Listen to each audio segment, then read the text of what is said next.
Welcome, everyone. It's a fabulous day, and I'll start by saying, go Jays, go. And of course, if you're going to the Jays, you're going on the go, correct? So let's make that straight. Listen, everybody, it's great to have you, and it is a fabulous day here in my riding, Hamilton East Stony Creek. And I want to welcome and thank Premier Ford and Minister Sarkaria and Mr. Oosterhoff and PA Cirillo, and of course Mayor Horwath for being here to celebrate an important milestone for our community. Under the leadership of Premier Ford and Minister Sarkaria, our government is making historic investments in transit, including right here in Hamilton. These investments are transforming our city's transit infrastructure and will make daily commutes between for thousands of residents, helping them save time and money so they can spend more time at home with their family and friends. Thanks to our Premier and our dedicated team at Queen's Park, we will keep delivering results for the City of Hamilton. And now, without further ado, it's a great pleasure to introduce the Mayor of Hamilton, Andrea Horwath. Mayor.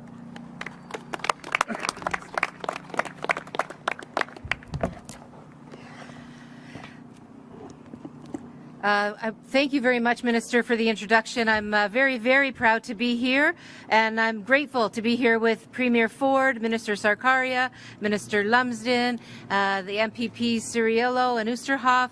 We have a council colleague who represents this area. Matt Francis is with us as well. I just really want to say how much I appreciate everyone being here from the provincial government, and not just for being here, but for making sure that you're doing everything you can to advance investments that strengthen Hamilton and connect our region. Your commitment to working in partnership with our city helps ensure Hamiltonians and visitors to our community have the opportunities and access they deserve to be able to explore our great city.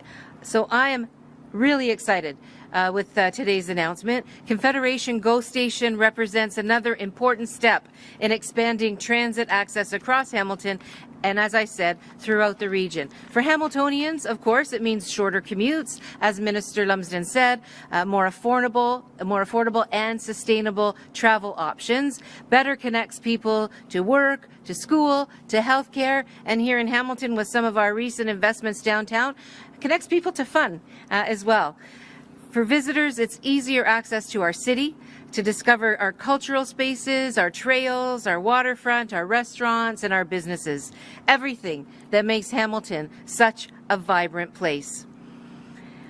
You know, building infrastructure like this is important. It's important for connections. It expands our transportation links, as you know, and again, supporting local business, encouraging further investment from the private sector, in creating new opportunities for people across Toronto, the GTHA, and even into our neighborhood area in terms of the Niagara region. So this connectivity will forever change who we are here in Hamilton, and it is such an important investment. So once again, I want to thank our partners at Metrolinx and the Province of Ontario for working together with the City of Hamilton to make this possible. With continued collaboration, we're strengthening our transit networks and ensuring that Hamilton continues to grow.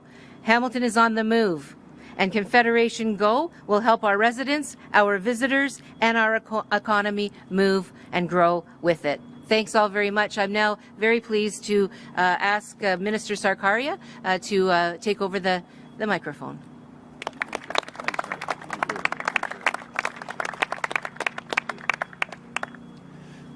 Good morning, everyone, and thank you, Mayor Horwath, for that warm introduction and for everything that you are doing for the people of Hamilton. It's great to be here with all of you alongside Premier Doug Ford, Minister Lumsden, MPP Cirillo, Minister Oosterhoff, Michael Lindsay, who I also want to recognize as the CEO of Metrolinx, and our board chair, Nick Simone, who is also here today as well. Public transit keeps our province moving, and that's why we're investing $70 billion in the largest transit expansion in Canadian history, while supporting thousands of good-paying construction jobs, including generational projects right across Hamilton. While we're building more tracks and more stations for the future, we're also improving surface service for commuters today. Last year, we added more than 300 weekly train trips to GO's busiest routes, including here in Hamilton, as well as Niagara, Durham, and Kitchener-Waterloo, our largest service expansion in more than a decade. We've also expanded GO bus service to more communities.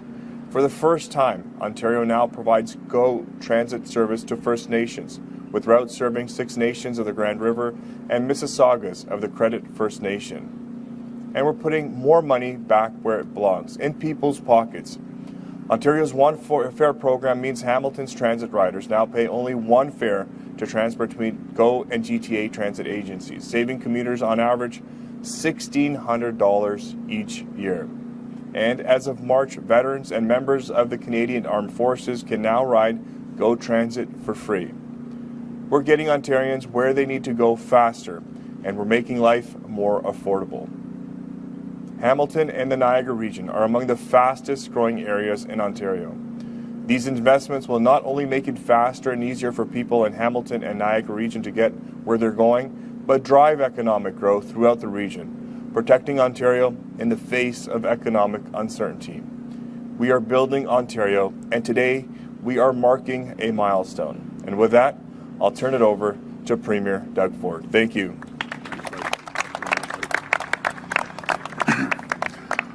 Well, first of all, good morning, everyone. It's great to start off the week here in Hamilton, better known as the Hammer, alongside, as you've just heard from Minister Sarkaria, and then the hometown boy, Minister Lumsden. Anything you need, you give him a call, especially for Hamilton, and he'll jump through hoops for you. Minister Oosterhoff, great job down in Niagara. And Parliamentary Assistant Sorello, same thing, hometown gal, along with another hometown gal, Mayor Horvath. And thank you, Mayor, for everything you do. And I also want to acknowledge our councillor, Francis. Thank you for everything that you do in the community. I've walked a mile in your shoes, and it's a door-to-door scenario when you're a councillor, if you're mayor as well. We have Michael Lindsay, as you heard, the CEO of Metrolinx, along with the great chair, Nick Simone. And Michael, in a few minutes, I'm going to ask you to come up and give the numbers to the people. The number of the people that are riding the GO, it's at record high right now. We have to keep it going. But before I begin, I want to take a moment to acknowledge Jim Bradley, who was a longtime MPP, minister, and regional chair next door in Niagara, who passed away last week. Jim was a dedicated public servant, as a teacher and a politician, and I want to send my sincere condolences on behalf of our family and the entire province to his family and loved ones. I want to begin today by talking about our government's plan to protect Ontario. We're working to build the most competitive, most resilient, and self-reliant economy in the G7, so we can protect our communities and our workers. Here in Hamilton, near the U.S. border, in a community with a long history of manufacturing and industry, I know workers and business owners are worried about the impacts of President Trump's tariffs. I want to let you all know that our government is doing everything we can to protect the people of Ontario, protect their jobs, protect their communities. Last month, I was here in Hamilton with Minister Piccini to announce that we're investing $70 million in training and job centers for workers who have been hit by tariffs. We're also increasing our investment in the Skills Development Fund to $2.5 billion. And we're investing more than $200 billion through our plan to build Ontario, which is the largest in Canadian history. As we deliver on this plan, we're going to buy Ontario and buy Canadian whenever and wherever possible, so that Ontario tax dollars are supporting Ontario workers. That includes steel workers here in Hamilton, as well as in our forestry sector, manufacturing sector, agriculture sector, and anywhere else we can support Ontario workers. We're investing $4 billion in housing enabling infrastructure, including nearly $10 million here in Hamilton, to support 24,000 new homes. And we're investing $30 billion across Ontario for new highways, roads, bridges, and including Highway 413. Down the QEW in Niagara, we're twinning the Garden City Skyway to make sure this critical piece of highway is in good repair and keep up with increased demand. And Minister of Transportation, I think the mayor wants to upload a couple highways and we need to support the mayor. So we'll have a conversation later. We're also investing $70 billion in the largest transit expansion in North America. In Hamilton, work is progressing on our 17-stop Hamilton LRT. Once in service, the LRT will connect 50,000 daily commuters and open up thousands of new job and housing opportunities for people living in Hamilton. We also recently finished construction ahead of schedule at the West Harbour GO station, which is already saving 250,000 commuters roughly 15 minutes per round trip. And today, I'm thrilled to announce the next step in our plan to get Hamilton even more connected to fast, reliable, and affordable transit, with the completion of construction of the new Confederation GO station, which is... The station will begin serving GO Rail riders on October 27th, adding almost 500,000 more rides annually to the GO Rail network and connecting existing bus users to the Lakeshore West route. Under Minister Sarkaria's leadership, train service is also increasing across the GO network to meet demand. In fact, it's increasing above pre-pandemic levels for the first time, with increased service on the Lakeshore East, Lakeshore West, Barrie and Stouffville lines. Infrastructure like this new station and investments like the ones we're making across our province will help protect Ontario, keep workers on the job, and keep our economy going. Together, we're going to build Ontario's incredible potential so we can support workers and their families and build a province that can stand up to anything no matter what comes our way. I want to say thank you and may God bless the people of Ontario. Thank you so much. Now, Michael, before we start the question and answer, maybe we'll have the CEO, Michael Lindsay, come up and just talk about what we see on the volume of passengers. Thank you, Premier. Good afternoon, everyone. I shared a stat with the Premier before this announcement that I think is the one that is in his mind. I'm delighted to say, and by the way, this accomplishment is a function of the various people you see around you right now that are wearing the high visibility kits and the green GO jackets, the staff at Metrolinx, our partners in the construction center, our partners in municipalities. A couple of weeks ago, we had our second best day ever in terms of total volume on the GO network. Almost 330,000 people rode GO and UpX services that day. It was second only to the Raptors Championship Parade in 2019. And then the day immediately after that, we broke that record again. So our base level of activity on the GO and UpX services right now is essentially equal to that Raptors Championship day, if you remember it. And I'll say for myself that personally, I hope that we're going to break even that record with another championship parade very, very soon for the Toronto Blue Jays. But it's just, sir, thank you for giving me the opportunity. It's an opportunity for me to say thank you to the talented team that has grown this service, has made it relevant not only for commuters, but also for people trying to find entertainment. And as a final thought, sir, I would just say thank you to the riders and the residents of the region. We know that it's not easy to offer this service while simultaneously trying to build the future. And the patience that you have with us for major track closures and other disruptions, we really, really appreciate. Thank you. Thanks, buddy. Thank you. We will now take I always say we're fortunate to have them, but I know Michael always says I can't do it without the frontline folks. So anyone that works at GO, we appreciate your service, your hard work and dedication, and we're very, very grateful. Okay, we're ready to go. Yeah, we'll now take questions from the media. Media present can line up behind me and ask their questions through the microphone. As a friendly reminder, the format is one question, one follow-up. Please state your name and your outlet before your question. Hi, Premier Al Sweeney from CHCH Hi, News Al. here in Hamilton. How are you? Good, thanks. How are you doing? Good to see you here. Good to see you. With this new GO station, presumably connecting to the West Harbour station, people can get downtown pretty easily. Is it going to be redundant to have the LRT now going ahead? Well, I'm going to pass that over to the Minister of Transportation. Thank you for the question. I think the LRT serves a very important purpose in much of getting Hamiltonians to where they need to go within the city. For us, it's about a connected transit across the province, whether it's in Hamilton, whether it's in Peel region, whether it's in downtown Toronto.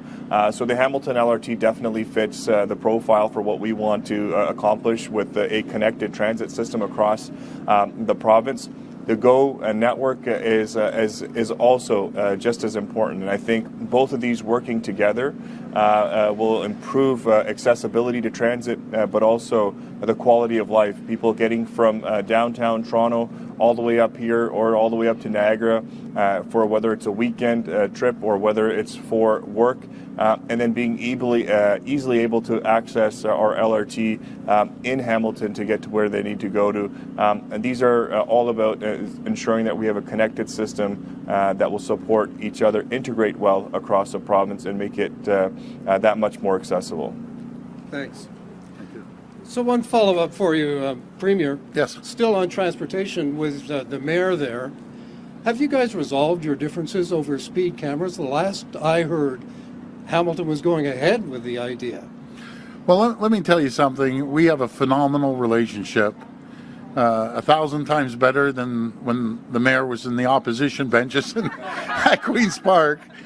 But, the reality is we're going to agree to disagree on a few things, but you got to look at all the things that we do agree on.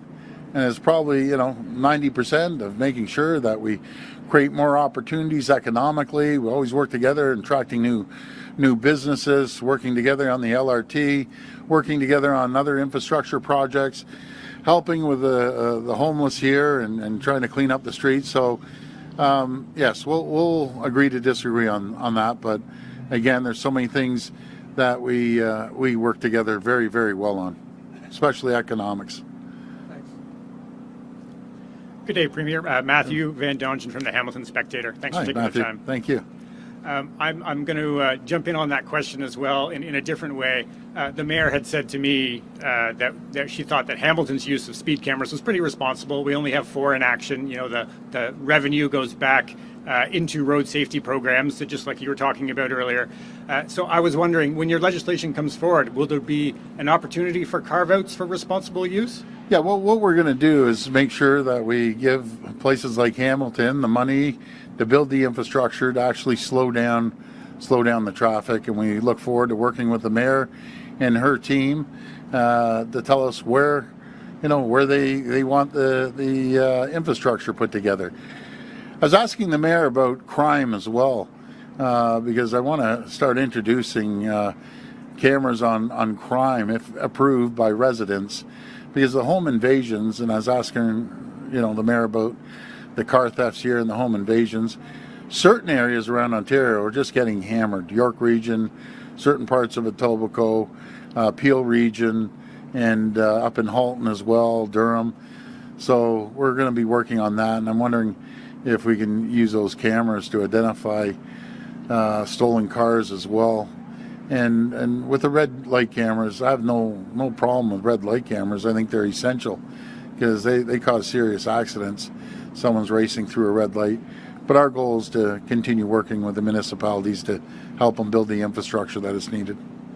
Thanks. As a follow-up to your comments earlier, is the province in talks with Hamilton about the idea of uploading parkways, or are you open to that sort of conversation? After we had a little get-together this morning, the mayor and I, that's one of the asks, and we'll seriously consider it.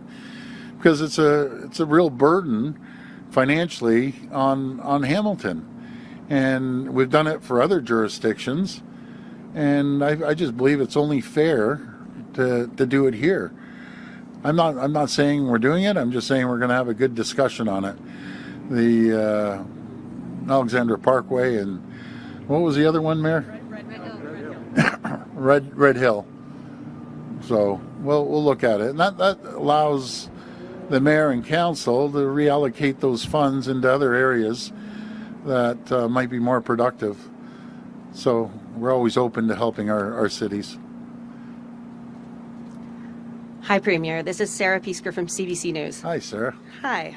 I'm wondering what your reaction is to the federal government's announcement to list the Bishnoi gang as a terrorist entity, and what more can be done to protect communities. Okay, you're going to have to bring me up to date on this Bush. What are they called? Bishnoi gang. Yeah, and what are they? Is that band that goes around? They're a gang that has roots in India and I believe Punjab and has activity going on in the GTA. Yeah, honestly, I'm not familiar with it. I'd have to look into it. I couldn't answer that properly, but if that's what the feds are doing, that's what the feds are doing. They have more intelligence than I do. And I have another more local question related to Yes. the station. What are the bus connections that will come here? Where can you get to from this station on a bus? Okay, that's over to one of you folks there. So if I could just begin by talking about the rail service that's going to happen at this station. It's 13 weekday trips, 15 weekend trips. So links to downtown, links to Niagara. Essentially every train going in both directions is going to stop at this station. And as Minister Sarkaria said, the bus links are mostly to Lakeshore West sites to help provide flexibility in respective service to residents as well. We're going to lay in a new service schedule for October, one for November. By the way, that sees a surge, further surge in GO services, new peak day trips on Lakeshore East and West, and we'll confirm full and final details as we do that. But the rough map in your head is really expanded rail services here with supplemental bus services to get people to the Lakeshore West line. Hello, I'm Karen Nickerson. I'm from Village Media. Yes. Hello. GO Transit is expanding down Dundas Street into Waterdown and Hamilton through the GO BRT. Are there any further plans to expand GO Transit into the west end of the city, specifically for the smaller communities like Dundas and Waterdown? Well, first of all, I got to apologize. I know I'm handing it over, but I'm just handing it over because they're experts and they know the routes a lot better than I do. So once again, gentlemen, you want to come up and... I would say we're looking all the time at the possibility of expansion, including as a function of our 2051 regional transportation plan. I was with the mayor and her team this morning. We had, I thought, Mayor, a very good meeting talking about all of these potential options and configurations with the LRT as the spine, which we're excited. Early works are already underway. So I'd say watch this space. This is a real-time and dynamic conversation that continues between us and two levels of government. And Hamilton has begun its municipal budget talks and has repeatedly called for the province to offer more housing support and to address downloading onto property taxpayers in Hamilton. What have those discussions been like between the city and the province? Well, the mayor and I just had a great discussion about it, and the mayor gave me a binder and I gave her 2 pages full of items that we've supported Hamilton, but I always have an open mind. I always want to be there for cities, no matter if it's Hamilton or Toronto or the other cities, but I'm just looking at this. $27.8 million through homeless prevention program was increased by 18%. Now maybe 18% wasn't enough, but we're always there to sit down and chat because we have to work collaboratively with the cities and the towns, and that's what our government's all about, is trying to work together. And if we can find extra money, we'll support them. If we can't, then we'll come up with a plan for maybe the next budget, opposed to the full economic statement that's coming out. Hi, Premier. Laura Stone, Globe and Mail. Hi, Laura. Hello. I wanted to follow up on some of your comments you made during the press conference about maybe expanding cameras in cities to stop crime. Are you talking about like repurposing the speed cameras for another purpose? And can you expand on your vision here? So I had a good meeting with Mayor Del Duca. It was yesterday, and I got wind that we had a fund. I think it was about a $2 million fund, and a few of the towns have picked up on it. He was one of them through our MPP, Don Gallagher Murphy. And what these cameras do, they pick up a license plate, and if it's a stolen car, it gets immediately reported to the police, the local police. I had the conversation. It was a promptu meeting with our community. I don't know, about 60, 70 people came out. There's been 4 home invasions in our small community over the last 10 days. And there's an opportunity only if the community wants it, right? If you don't want cameras for security reasons, I know a lot of people have home cameras as well, then we won't put it in. We'll only put those cameras in if the city or the town wants it in, and then the community has to give a green light as well. But I think they're superb. Our biggest thing on these home invasions is you get the front shot of the car, but you never get their license plates. And then we can tell if they're stolen or not. A lot of them are stolen, but people, I can tell you folks, it's become the number one issue is this crime. It's always the economy and healthcare, but crime is right up there. In certain areas like York, it is the number one issue, and they're just done with it. So that's why we're encouraging the federal government to put meaningful bail reform, look at the Young Offenders Act, because what's happening with the young offenders, 16 and 17-year-old are being told by a 20-year-old, you take this gun and nothing's going to happen to you. Unfortunately, that's the case. So there has to be accountability for these criminals. And then this mandatory sentences. Like if you break into a home and a gun, and I went to the house yesterday, like it traumatizes people. I can't even begin to tell you how traumatized people are when they get their house broken in by 4 masked men with a gun pointing it to their heads. Like, yeah, PTSD. Like you can't think. People want to move out of their homes. It's terrorizing. So these criminals, we got to catch them, throw them in jail for years. Not let them out the next day, because that's actually what's happening in a lot of cases. But someone's going to get, one person already got killed, and it's unfortunate. But we have to clean up the streets, like big time. We need to clean up the streets, literally the streets. And the old broken window theory, these punks going in, walking out of grocery stores with bags full of food, going into LCBO, walking out brazen, no mask, no nothing. They need to go to jail too. There has to be consequences, folks.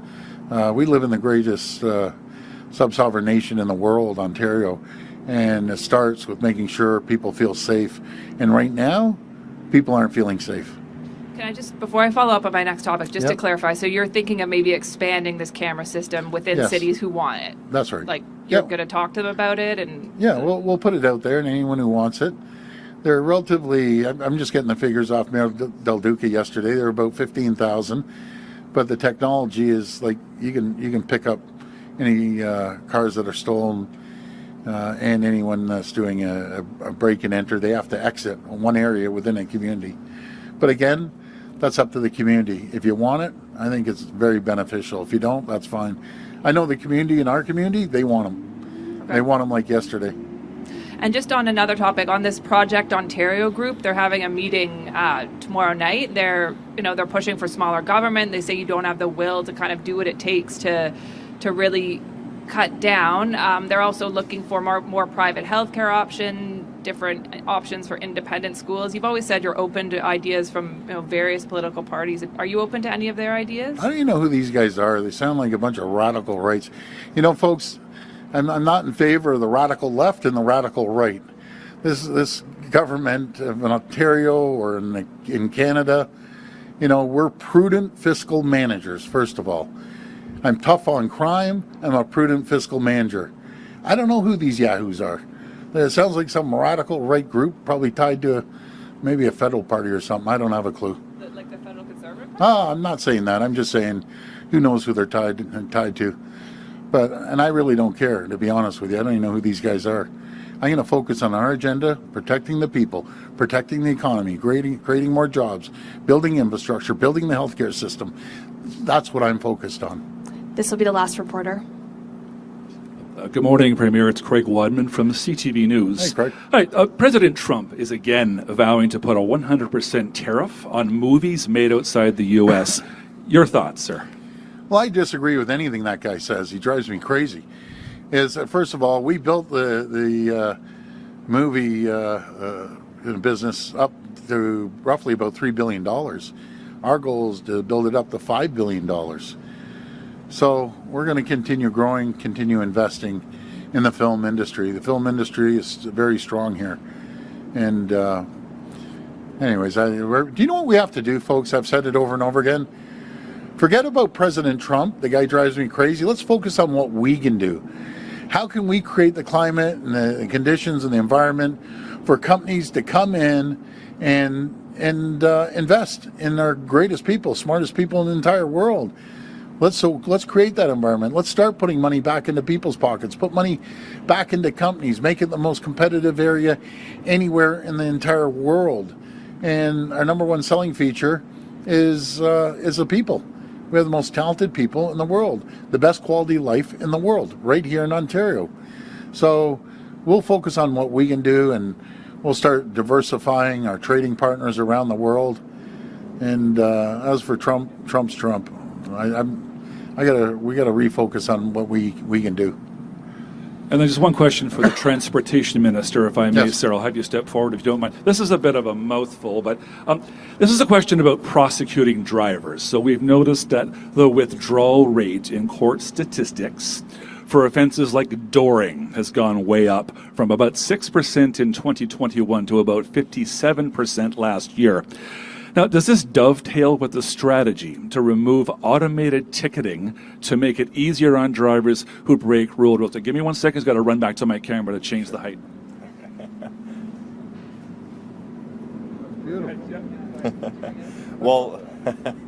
Well, for us, look, when it comes to law and order, as the Premier has stated before, we take a very hardline position on that. When it comes to ticketing, we work very closely with our law enforcement agencies across the province.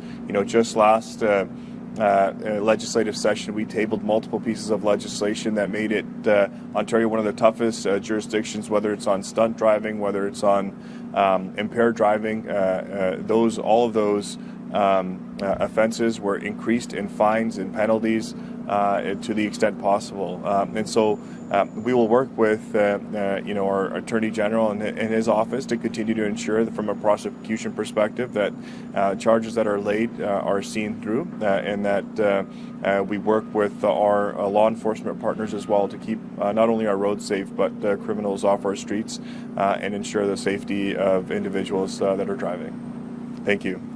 And that concludes our media questions. Okay, well, folks, thank you so much. Thank the folks of Hamilton. You know what I heard? I heard there's a good fish and chip store called Hutch's. And I don't know if you've ever heard of it, but they told me it's the best fish and chips, has a little ice cream. So I'm making a little deviation. I'm going down to Hutch's because, as you can see, I'm in good shape and I need a little bit of fish and chips and a little bit of ice cream. So away we go. Off to Hutch's. Okay, thank you. God bless you.